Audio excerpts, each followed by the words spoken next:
Welcome back everyone for the next lecture. तो last lecture तक हमने डीएफए डिजाइनिंग से रिलेटेड काफ़ी सारी प्रॉब्लम्स डिस्कस की थी।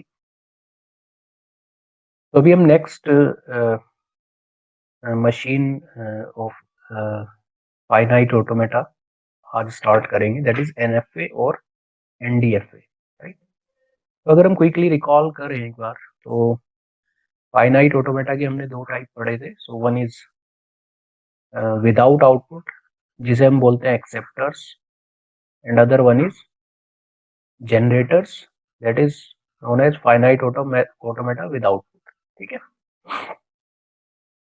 तो विदाउट आउटपुट में जो हमने पहली मशीन डिस्कस की है वो थी deterministic machine, that is DFA, right. अब हम दूसरी मशीन पे आते हैं, that is NFA, which is actually a non deterministic version of finite automata.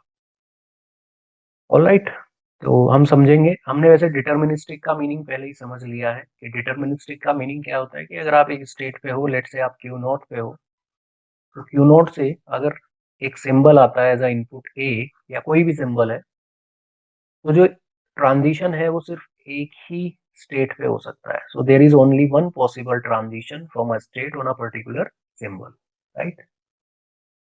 तो एनएफए फुल फॉर्म हमने देख ली है। एनएफए क्यों पढ़ते हैं? सी प्रैक्टिकली अगर हम देखें तो किसी भी मशीन को डिटर्मिनिस्टिक ही होना चाहिए, राइट। तो there should be only one possibility from a particular state whenever we are giving any input, so there should be only one possibility, right?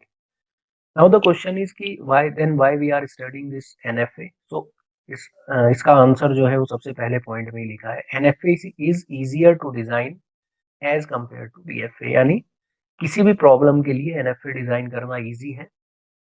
और दूसरी चीज, अगर हमने NFA डिजाइन कर लिया, then we can always convert a NFA into DFA in terms of acceptance, right, क्योंकि ये acceptors accepting machines हैं, तो in terms of acceptance NFA और डीएफए जो है वो सेम है, राइट। इसीलिए उनकी पावर सेम होती है। डीएफए इज प्रैक्टिकली इम्प्लीमेंटेबल, यानी प्रैक्टिकली जो हम मशीन इम्प्लीमेंट करेंगे वो ऑब्वियसली हमारी डिटर्मिनिस्टिक ही होनी चाहिए।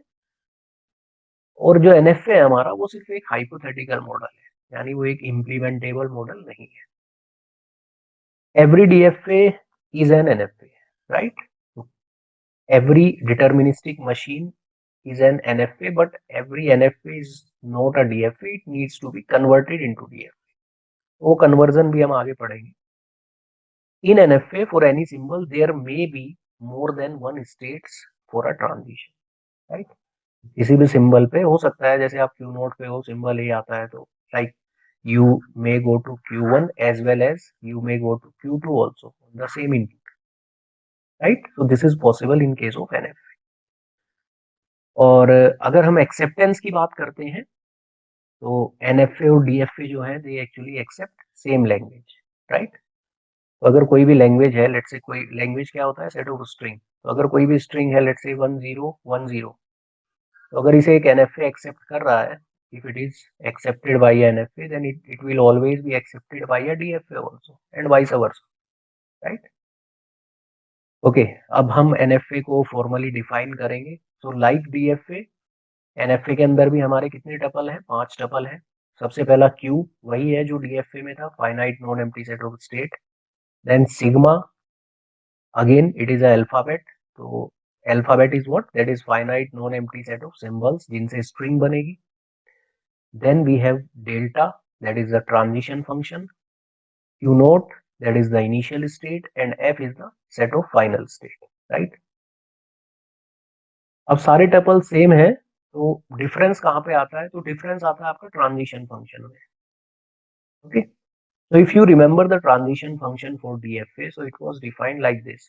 अगर आप अभी किसी स्टेट पे हो Q पे, वहां पे अगर मैं कोई इनपुट देता हूँ, so I can go only to some other state, and that can only be one state. I can go only to one state, right? So that is also Q.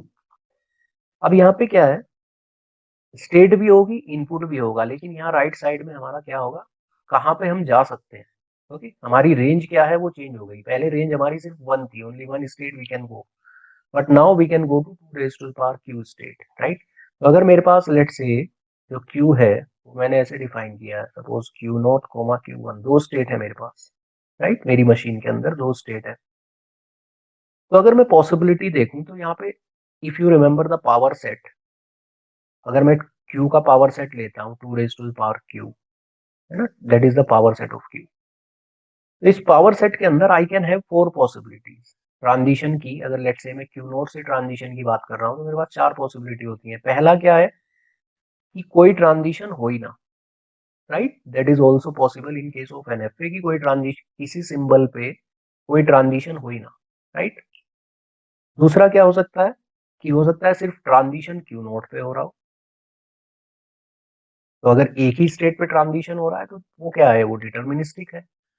फिर हो सकता है Q1 पे हो रहा हो सिर्फ ट्रांजिशन, और इसके साथ साथ नॉन डिटर्मिनिस्टिक में मल्टीपल ट्रांजिशंस की भी पॉसिबिलिटी है। तो इट मे बी पॉसिबल कि Q0 Q1 दोनों पे ट्रांजिशन हो रहा हो।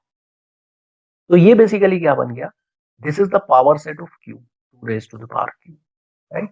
तो जो डेस्टिनेशन है वो चेंज हो गया, वो वहां पे Q की जगह 2 raised to the power Q आ गया। Rest everything all the other tuples are same, right.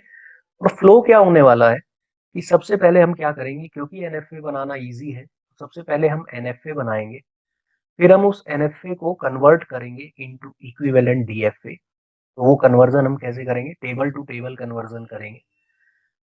और उसके बाद आगे हम पढ़ेंगे कि अगर कोई हमने DFA बना लिया है तो हम उसे मिनिमाइज भी कर सकते हैं। So we can do the minimisation of this DFA, and what we'll get minimised DFA, right. तो ये था NFA। अभी नेक्स्ट लेक्चर में हम कुछ NFA डिजाइन करेंगे और फिर हम देखेंगे कि कैसे उन NFA को DFA में कन्वर्ट करते हैं। ठीक है, तो इस लेक्चर को यहीं तक रखते हैं। Thank you.